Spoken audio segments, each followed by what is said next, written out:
Hello, here's another Craft World template for you, and this one is a pop-up book card template. So what we're going to do is use this to create a card shape that has a pop-up book in the middle. It's a really fun shape and you can really be inventive with this and create not just a book but other elements that kind of pop out as well. So let's get started. So as always, I have used a repositionable spray glue to adhere the template onto the card base. I've just got a craft for this one because I want quite a natural look, almost a vintage look to this, and then I'm going to have a nice red cover book in the middle popping out. We need to then work with the score lines and the cut lines. So all of the solid lines are cut lines, which I'm going to do now with a ruler and a craft knife. And all of the dotted lines are score lines. So if you've got a trimmer where you can lift up the blade and place it down accurately into the middle of your cardstock, then you can do this with your trimmer. If you don't have, you'll need to do it with a craft knife and a ruler, just as I am here. So I've gone through once with my ruler, just going through to make sure that's cut all the way through, and then do the same on the other side. Like I say, only for the solid areas, okay, not for anywhere else. So just go through there twice. Lovely, nice sharp craft knife should get through there beautifully. Now I bring in my scoreboard. So again, I'm still using my small scoreboard. The first one is going to be the center line because that goes all the way through both of them, so both the top and the bottom there. And then we need to be careful with some of these because they don't all go through the top, the middle and the bottom panel. Some are just the top and bottom panel and some are the middle panel. So just be careful not to score or over score too much. There we go. There's one side, flip it over. I'll do the same on this side as well. Now sometimes this can be quite hard because you're going through a piece of paper and a piece of cardstock at the same time. So just use a little bit of pressure if you need to. Pop that in there. Sometimes the score lines don't line up with your particular scoreboard also. Usually quite easy to fix, just sort of move it along ever so slightly until you hit one of the little gullies on your scoreboard. Now if I turn that over, I can just check I've got all the lines and all nice and symmetrical. So I can now put this away for a moment. Put my knife away as well. So now we need to be folding this. The first thing I'm going to do is fold this in half because in half is how it's going to close, of course, like so. Now the front piece is going to pop outwards, so we can now push this out like so, and we can also fold these areas too. Okay, so just folding them so that they actually come out from the card like so, and then these pieces can also come into the card. There we go. So as soon as you've got that there, you can start to play and get the right shape. Now this centerpiece is going to fold into the middle like so. Okay, so hopefully you can see that. So it's very much just concertina folding back and forth until you've got that correctly. There are two ways of doing it as well if you want a different look to your card or your book card. So you could have these pieces going backwards, so you won't need your score lines there, and then you can have it like so. So you've just got the book sitting in there like that, or you can then have the book poking out as well. It's entirely up to you. If you have the book outwards, obviously you're going to need a much larger card base to fill in that space, but we're going to do the concertina folds, so the center panels will come out at the top and bottom. There we go. So I can take my template off now and we can start doing the decorating. So the elements I've got together to decorate this is some plain cardstock for the book cover. I've got some real book pages that I've trimmed down to fit either half of the book. And I've got some elements here from a 49 and Market paper pack that have lots of die cut pieces in, which I think are really fun. I've got some Distress Oxide to just vintage up the book pages and some of the edges of the brown there, the craft, and then I've got some washi tape from my Textures brush strokes range that I'm just going to add as borders as well. So first thing we need to do is do the inking around the edges. So just taking a little bit of brown cardstock, popping this onto an ink blending mat or a resistant mat, whatever you like to call it, and just adding this brown ink around the edges just to give it a little bit of a frame, finish off those edges nicely, make them look as if they're a little bit vintage as well. We're going to do the same with those book pages in the middle too. If you want to, also just to carry this theme on, you can also do it on the score lines and the creases of the actual template itself, where you're going to not have elements overlapping like so. And then the book pages, I'm going to be ever so light with the ink application here because too much will show up really dark. Just going around the edge, the outer edges, so bear in mind which edge is going to be your spine or the middle, and just ink the outer edges of that. There we go. So that's the outer edge. I've been careful when I'm trimming the book pages to leave a little bit of a gap between the edge of the text and the edge of the book page as well, so it looks like it's a real book page and not that it's just been cut out. Top and bottom there.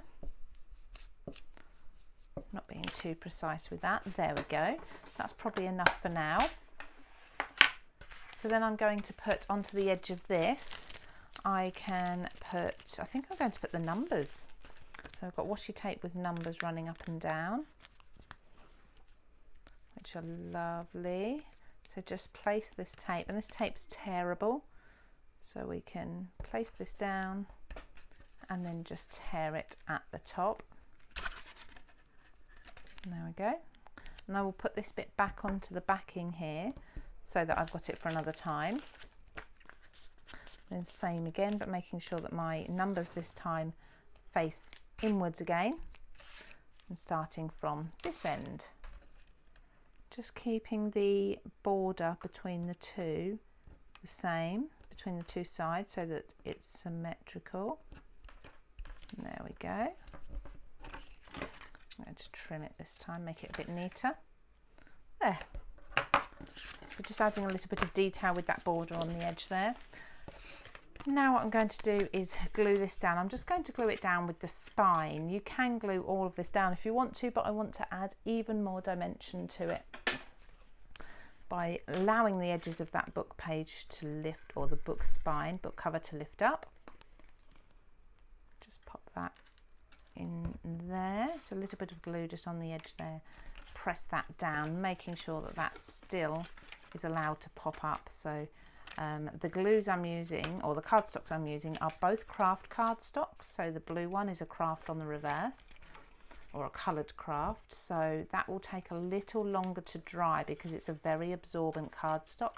So it will zap the moisture out of that glue really quite quickly. So I'm just going to hold that for a little bit longer than I usually would. Okay, what I can do is I can pop some pressure on that. I put my scissor handles on it for a moment. While that's drying, we can start shaping these book pages. So I'm going to glue them down from the middle, but I'm going to roll them firstly so that they curve down into the center, and then just roll some of these corners of these pages up as well, so we get a little bit of shape to them. I'm going to do that to each of them, and as they sit together they will flatten out a bit, but it's nice to start with a nice deep shape. There's two, and then I'll do the other sides exactly the same as well. If you've not got a pokey tool but something like a pen or a pencil, you can do the same with that also. Now in the centre I'm going to glue these pages down. As I said, just a little bit of glue on the inside edge of each of the pages, and the pages are shaped so that they are slightly smaller than the book page there, or sorry, the book cover, so that you can see that blue quite easily. So let's just do, there we go, let's just do the two back pages. You can do more pages if you prefer, but I'm quite happy with just two will be enough to show the dimension that I want to. So once you've glued that down, you can go back in and get that shape back if you want to, because we want it to look as if it's naturally a book that's just fallen open with the pages all a little askew. And the book pages should glue really quite quickly. There, lovely. Okay, so that's still drying. That'll take a little while to dry, so I'm not going to play with that too much. But while it's there, what I've got from the 49 and Market die cut pieces that came with a pad is this beautiful ribbon strip. Now I thought this would look really nice as if it's tied around some of the pages, but I do need to trim it down to size, which is nice. It's plenty long enough to do that with. And then I can glue that over the page. Again, just a wet glue for this. And it's nice because the blues nicely match the blue of the cover that we've got.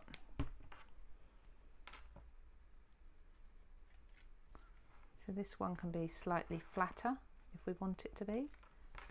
And there we go.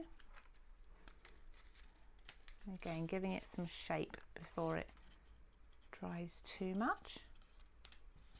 Now I've got sticky fingers, so my sticky fingers are catching onto the paper and lifting it up. So what I'm going to do is just allow that to dry, and I will do some more moving that around and getting that shape back in a few moments when the glue on my fingers and on the pages has dried a little more. A little bit of glue on the word escape, which I think if you're in a good book, escape is the perfect word, isn't it? Again, sticky fingers, just popping. There we go. There. Like so. And then I've just got some little hearts here. I've got 3 hearts for book lovers everywhere. Again, these came from that 49 and Market die cut pieces. It was a pad or a paper pack. It had lots in, and I like to work in 3s or 5s. That just gives a nicer look than working in even numbers. There we go. So now if I just I'm going to be very gentle with this while that glue's still drying. Just gently fold the book inwards, bring that front outwards. You can see we've got this lovely book card. Now you could actually be naming your book if you wanted to, so that it represents the person you're giving it to if you've got a recipient in mind. As you can see, that stands up all on its own absolutely perfectly. And when it comes to a cover, what you're going to do is fold this flat and just simply create yourself a cover that fits just that shape there. A simple folded piece of cardstock that would fit that size. Pop that on the inside, and then you've got a beautiful card with the front cover, able to decorate that as well if you wanted to.